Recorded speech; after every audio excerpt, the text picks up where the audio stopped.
நேயர்களுக்கு வணக்கம். நீ நம்ம பார்க்க போகிற திரை விமர்சனம் வந்து மெட்ராஸ் உப்மா கம்பெனி. ஐயோ சாரிங்க, மெட்ராஸ் மாஃபியா கம்பெனி. இந்த படத்தில் வந்து ஆனந்தராஜ் வந்து ஹீரோவாக நடிச்சிருக்கிறாரு. அவர் கூட வந்து கொஞ்சம் பேர் நடிச்சிருக்காங்க. படத்துடைய கதை என்னன்னு சொல்லிட்டு பார்த்தீங்கன்னா, சென்னையில் மிகப்பெரிய ஒரு தாதா ஏகப்பட்ட கொலைகள் பண்ணுறாரு. அவர் வந்து 2 பொண்டாட்டி, ஒரு பொண்ணு, ஒரு பையன். ஒரு பொண்டாட்டியோட பையன் வந்து கொஞ்சம் மனநலம் பாதிக்கப்பட்டாங்க. 2வது பொண்டாட்டிக்கு ஒரு பொண்ணு இப்படி இருக்கிறாரு. இவர் சுற்றி நிறைய ரவுடிங்க. இவர் வந்து இவர் மேலே எந்த கேஸும் வாங்க மாட்டார். ஆனந்தராஜ் எல்லாத்துக்கும் ஆள் செட் பண்ணி அப்படி பண்ணிட்டு இருப்பார். இவரை என்கவுண்டரில் போகிறதுக்கு தமிழ்நாடு போலீஸ் வந்து வழக்கம் போல் பிளான் பண்ணுறாங்க. அது ஒரு ஸ்பெஷல் லேடி ஆஃபீஸரை அப்பாயின்ட் பண்ணுறாங்க. இப்படி அப்பாயின்ட் பண்ணும்போது அவங்க என்ன பண்ணுறாங்க, இவர் துரத்த இவங்க அவரை வந்து இது பண்ண அப்படி இப்படி ஏதோ போய் கடைசியில் கிளைமேக்ஸில் வந்து ஆனந்தராஜ் செத்துட்டாருன்னு சொல்லிட்டு எல்லோரும் நம்புகிறாங்க ஒரு சேசிங்கில் போலி என்கவுண்டர். ஆனால் ஆனந்தராஜ் பார்த்தா அந்த இதுலேருந்து தப்பிச்சிடுறாரு.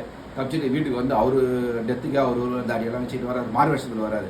முக்கியமாக நோட் பண்ணிங்க, மாறு வேஷத்தில் வராரு. தாடி வச்சுட்டு யாராலையும் கண்டுபிடிக்க முடியாது. அந்த மாதிரி அங்கே வராரு. அங்கே வந்து பார்த்தா பொண்டாட்டிக்கெல்லாம் சொத்துக்கெல்லாம் அடிச்சிக்கிறாங்க. அழுகுறாங்க, எல்லாமே பண்ணுறாங்க. அப்படியே வந்து மனசு உடஞ்சிதான் இருச்சா, நம்மலாம் இவ்வளோ பெரிய ரவுடியாக இருந்து வேஸ்ட் ஆகிட்டோம், நம்மளை யாருமே மதிக்கல, எல்லாமே நம்ம மேலே பயந்தான் வச்சுருந்துக்கிறாங்க அப்படின்னு சொல்லிட்டு தான் பண்ணுறாரு. அந்த என்கவுண்டர் பண்ண லேடி போலீஸ் ஆஃபீஸர் கிட்ட போயிட்டு, நான் அது நீ இனிமேல் வந்து என்னை சுட்டாலும் உனக்கு பிரச்சனை, நான் இங்கே இருந்தாலும் உனக்கு பிரச்சனை, எங்கன்னா வெளியில் போயிடுறோம், எனக்கு இந்த வாழ்க்கையே வேணா அப்படின்னு சொல்லிட்டு திருந்தி அப்படியே கிளம்பி காசி ராமேஸ்வரம் போயிடுறேன்னு சொல்லிட்டு போகிறாரு.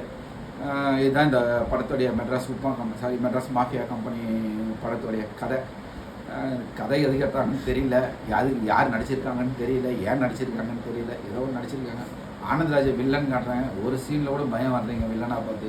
அவ்வளோ பெரிய கொலை பண்ணுறது, அவர் கொலை பண்ணும்போது நம்ம சிரிப்பாக வருது.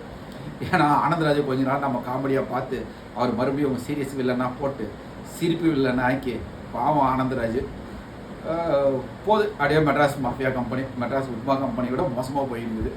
போய் பாருங்கள், தியேட்டரில் முடிஞ்சால் போய் பாருங்கள்.